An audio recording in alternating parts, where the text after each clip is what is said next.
Welcome to my channel, Veteran's Legacy. Today I'm bringing you a story that will stay with you long after it ends. So sit back, turn up the volume, and let your heart open, because what happened inside that small diner on a quiet Sunday morning would reveal a legacy of sacrifice that nobody in the room was prepared for. The sun had barely risen when the bell above the door of Miller's Diner jingled. A gust of cold autumn air rushed inside as an old man stepped over the threshold. His back was slightly bent, his jacket worn and frayed at the elbows.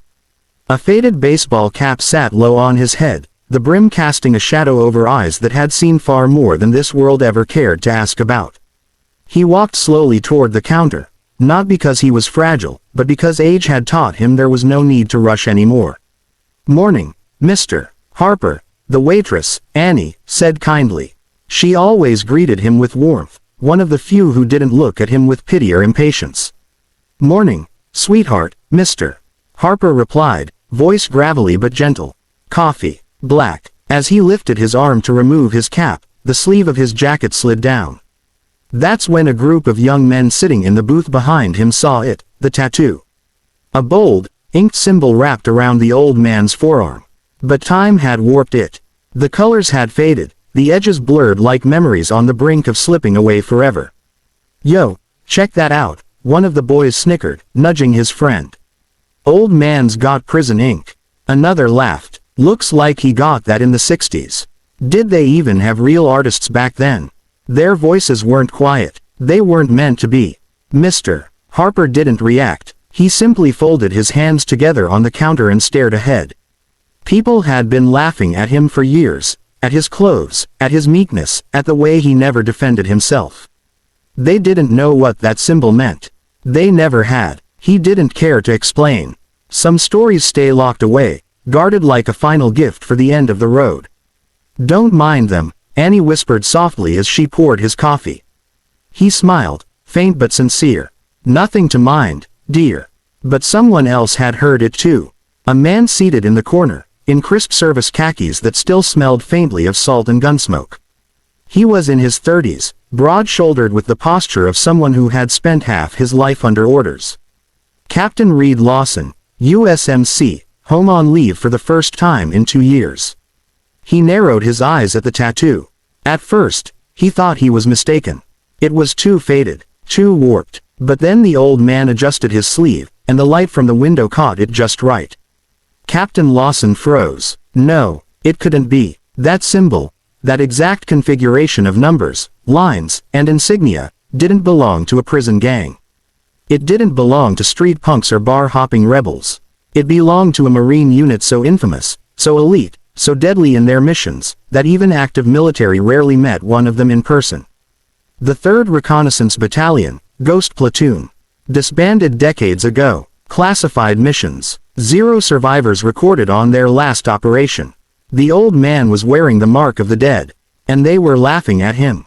Captain Lawson stood. His chair scraped across the floor, and the diner fell silent. Even the teenagers stopped mid-laugh, sensing a sudden shift in the air. The kind of shift that precedes a storm. He walked directly toward the counter. "Sir," Lawson said, voice steady but reverent, "where did you get that tattoo?" Mr. Harper turned slowly, surprised anyone was speaking to him with that tone, the tone soldiers used for memorials, graves, and legends. The old man glanced at his arm. "Had it a long time." Lawson swallowed hard. Were you Ghost Platoon?" The boys in the booth blinked. "What's that? A Halloween thing? Probably just more old man nonsense." But Lawson didn't even look at them. His eyes were locked on Harper's face. The old man exhaled heavily, like he'd been holding that breath for years. "Ghost Platoon," he murmured. "Haven't heard that name spoken aloud since 1969. The diner seemed to contract, walls drawing closer, voices muting, time slowing. "Sir," Lawson whispered, "every Marine knows about Ghost Platoon. But the records show the entire unit was wiped out." Harper gave a weary smile. "That's because the higher-ups needed a clean narrative. It's easier to honor the dead than face the truth about the living." A chill crawled through Lawson's spine. "Then you survived," he said slowly. "Survived," Harper repeated, the word trembling with weight. "Not sure that's the right term. The boys in the booth shifted awkwardly. Their smirks faded as they realized something was unfolding far beyond anything they understood. "Sir," Lawson said again, "may I sit?" Harper nodded, and the captain sat beside the old man like a student before a master. It began with Vietnam, not the version in textbooks or speeches, not the version highlighted in glossy documentaries or sanitized military reports. Harper described nights so dark he could have sworn even the stars were hiding. Missions where silence was not just required, it was survival. The kind of silence that becomes a second skin, suffocating and familiar. "We were sent into places maps didn't list," Harper explained. "Into enemy lines so deep even the jungle warned us to turn back." Harper's voice remained steady, but his eyes drifted to a place far away, a place still burning under decades of memory. "We lost men every week. Sometimes every day. You don't forget their faces. You don't forget how young they were." The teenagers sat frozen now, their earlier amusement transforming into something like shame. Lawson didn't interrupt once. He listened with a reverence bordering on awe. Harper continued, "On our final mission, command told us it was routine. Recon and extraction. But we walked straight into an ambush so precise, so surgical, that it could only have come from someone who knew every detail of our operation." "You think it was a leak?" Lawson asked quietly. Harper nodded slowly. "Someone up the chain wanted us gone." The old man's jaw tightened. "I watched my brothers fall one by one. Good men. Brave men. I should have died with them. But fate had other plans." For the first time, Harper revealed what no report ever dared to say. He survived not because he was lucky, but because he carried the body of a fallen brother 3 miles through enemy territory. Because he refused to let the enemy desecrate the dead. Because he fought with a ferocity born from grief, not duty. "I came home with scars no doctor could see," Harper whispered. "And the world had already forgotten our names." Lawson's throat tightened. "Sir, you're a hero." Harper shook his head. "Heroes don't grow old in quiet diners, son. They rest on hilltops marked by white stone." It wasn't bitterness in his voice. It was acceptance. The kind that only comes after a lifetime of carrying ghosts. The boys in the booth slowly approached. Their faces were pale. "Sir," one stammered, we didn't know." Harper looked at them, not with anger, but with the distant softness of someone who had long learned forgiveness. "You never know anyone's story just by looking," he said. "The world is full of memories tattooed on skin and heart." Lawson suddenly stood and stepped back. The entire diner watched as he snapped to attention. A Marine's salute, rendered only to the highest of honors. The teenagers followed. One by one, awkwardly but sincerely, they stood and placed hands over their hearts. Harper stared at them, bewildered. "No need for that," he whispered. But Lawson didn't lower his hand. "Ghost Platoon deserves what history never gave them," he said. "Recognition. Respect." Harper blinked hard, emotion swelling in his chest. He hadn't cried in years, but now his eyes glistened.